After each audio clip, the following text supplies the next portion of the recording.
भगवान श्री कृष्ण नारद जी को कहते हैं, हे व्यासी, जब तक आप भगवान से प्रेम नहीं करेंगे तब तक आपका मन शांत नहीं हो सकता है। फिर नारद जी ने उनको सिखाया, कहते मुझे देखो। नारद जी ने समझाया है कि भगवान की दयालुता को नारद जी ने समझाते हुए कहते मुझे देखो। बोले आपको कैसे देखूं?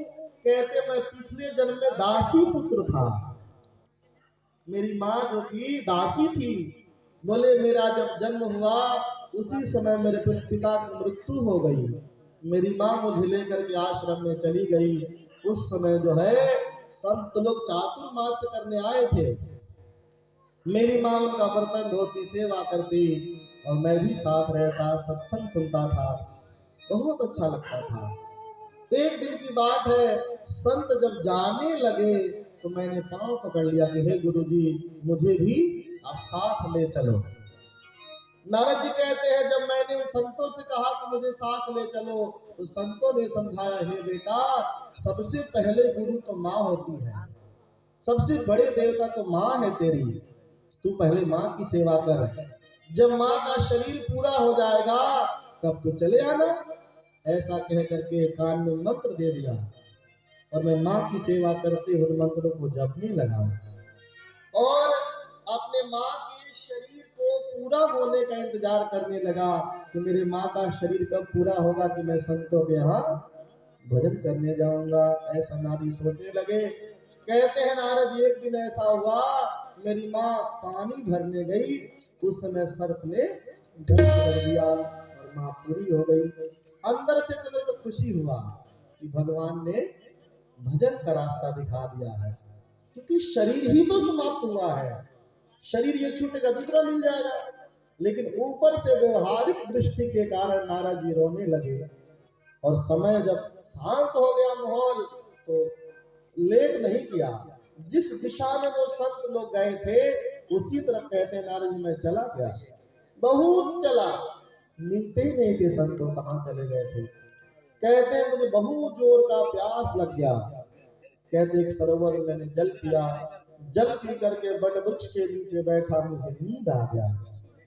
नींद आते ही मेरे मन में श्याम सुंदर का दर्शन हो गया, मुझे बहुत अच्छा लगने लगा।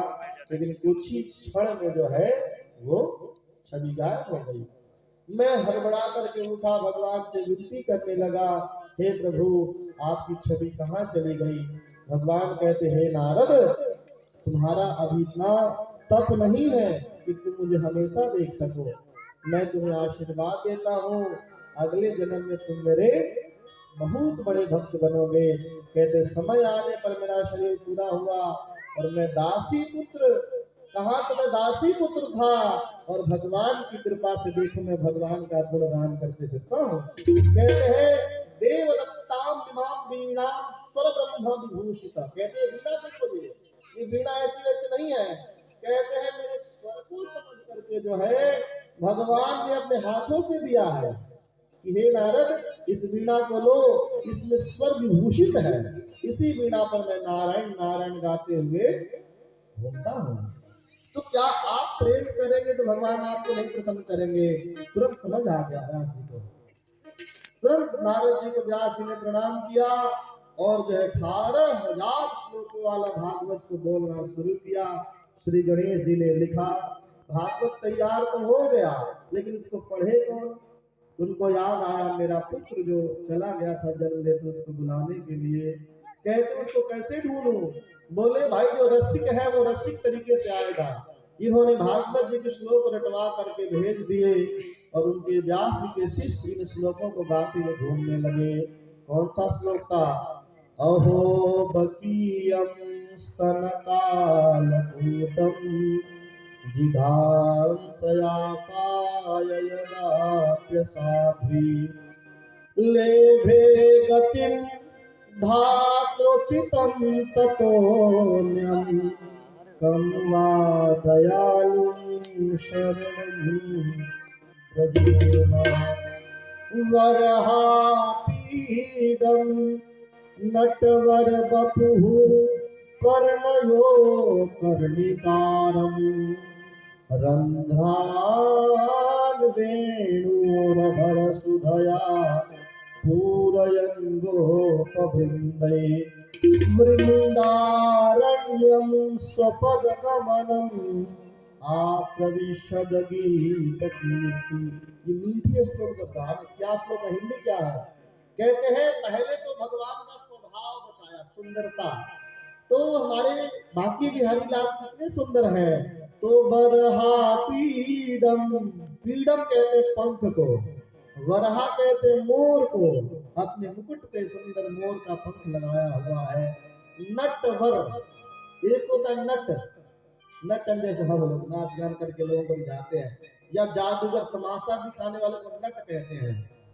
और उनका वर जो नट कैसे चलता है, नट उसके मटक को देख करके लोग आकर्षित हो जाते हैं। मंच पर नट पर आती है तो सबकी नजर उधर चली जाती है, नट कितनी सुंदर है।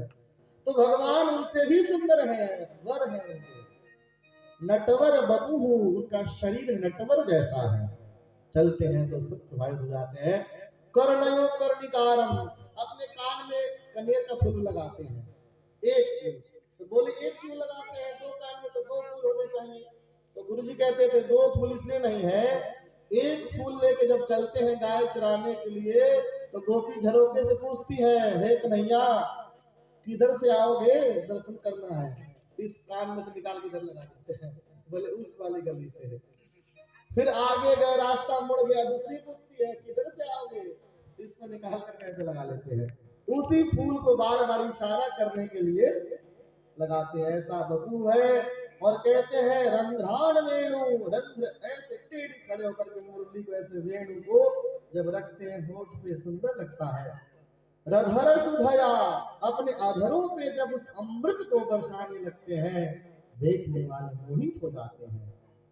और इतना बड़ा माला डालते हैं कि नीचे धरती में सटने लगता है, छूने लगता है। पीतांबर पहने हुए हैं, सभी गोपों से घिरे हुए हैं, गोप उनकी स्तुति कर रहे हैं। इस तरह से वृंदारण्य में गौ चराते हुए भगवान घूम रहे हैं, वृंदावन में प्रवेश पा रहे हैं।